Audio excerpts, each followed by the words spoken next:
नमस्कार, cooking with निशिगंधामध्ये तुम्हा सर्वांचं खूप खूप स्वागत आहे। आज मी बनवलेले आहेत मावा मोदक। तर हे मोदक आपण कसे बनवायचे आहेत आणि यासाठी आपल्याला काय काय साहित्य लागणार आहे। हे मोदक खूप छान होतात। तर चला रेसिपीला सुरुवात करूया। तर मावा मोदकसाठी आपण घेतला आहे मावा अर्धा बाउल, 1 बाउल डेसिकेटेड कोकोनट आहे, अर्धी वाटी साखर घेतली आहे, बारीक केली आहे मी मिक्सरमधून, पावडर बनवली आहे आणि ही विलायची पावडर आहे। तर मी कढई ठेवली आहे गॅसवरती आणि थोडंसं मी तूप टाकले आहे। आता आपण ह्याच्यामध्ये खवा टाकून घेऊया। हा मी घरीच बनवलेला आहे।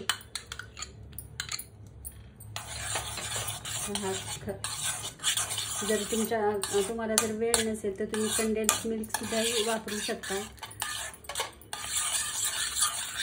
कंडेन्स मिल्क टाकल्यामुळे हे मोदक खूप छान होतात।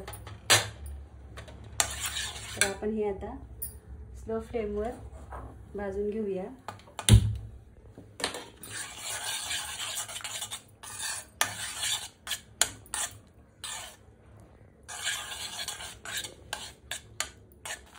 तर हा जो खवा जो आहे तो आपल्याला सतत ढवळत राहायचा आहे, खाली नाही तर करपू शकतो। तुम्ही हे मोदक नक्की करून पहा, फार झटपट आणि चविष्ट होतात। आता आजकाल गणपती उत्सवामध्ये भेसळ असते खव्यामध्ये, सो तुम्ही घरीच ट्राय करा खवा बनवण्याचं। खवा घरीच बनवा आणि घरीच ट्राय करा मोदक।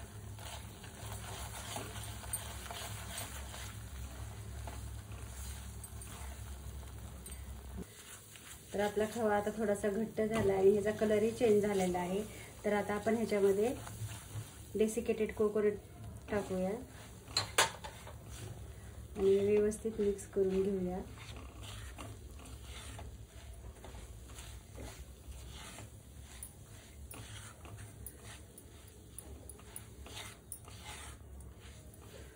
आणि आता आपण ह्याच्यामध्ये पिठी साखर टाकूया।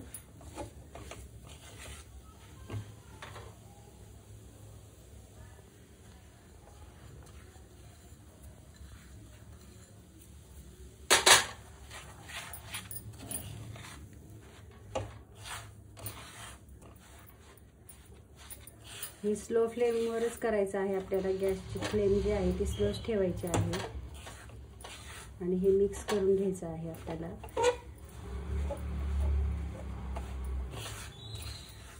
आपण साखरही मिक्स केली आहे। आता आपण ह्याच्यामध्ये 2 चमचे दूध टाकून घेऊया, म्हणजे आपले मोदक जे आहे ते वळायला सोपं पडेल। आता ह्याच्यामध्ये आपण विलायची पावडर टाकून घेऊया आणि हे एकजीव करून घ्यायचं आहे सर्व व्यवस्थित।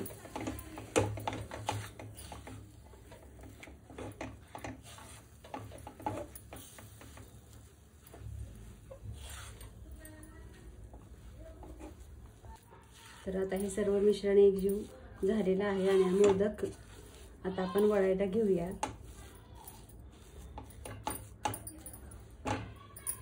मिश्रण जे आहे ह्याच्यात थोडं घेतलं आहे, आपण कलरचे करणार आहोत। तर मी येलो कलर घेतलेला आहे जेल। तर ह्याच्यामध्ये 1 ते 2 ड्रॉप टाकणार, जास्त थोडंसं। तर ह्याला मिक्स करूया।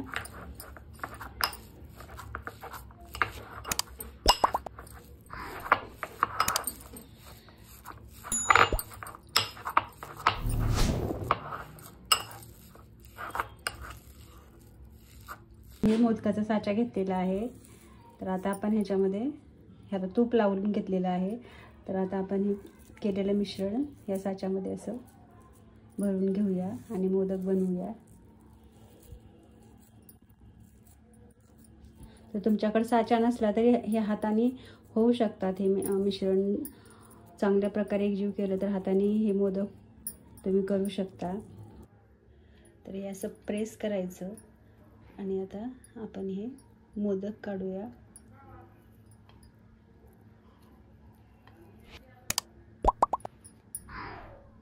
हे पहा किती सुंदर झालेला आहे। ह्याला कळ्याही छान आलेल्या आहेत। तर असेच आपण सर्व मोदक बनवून घेऊया। सो झाले आहेत आपले सर्व मोदक बनवून. तर तुम्हाला हा व्हिडिओ कसा वाटला नक्की सांगा, नक्की ट्राय करा. खूप टेस्टी होतात हे मोदक. तर भेटूया अशाच नवीन रेसिपीसोबत. तोपर्यंत बाय बाय.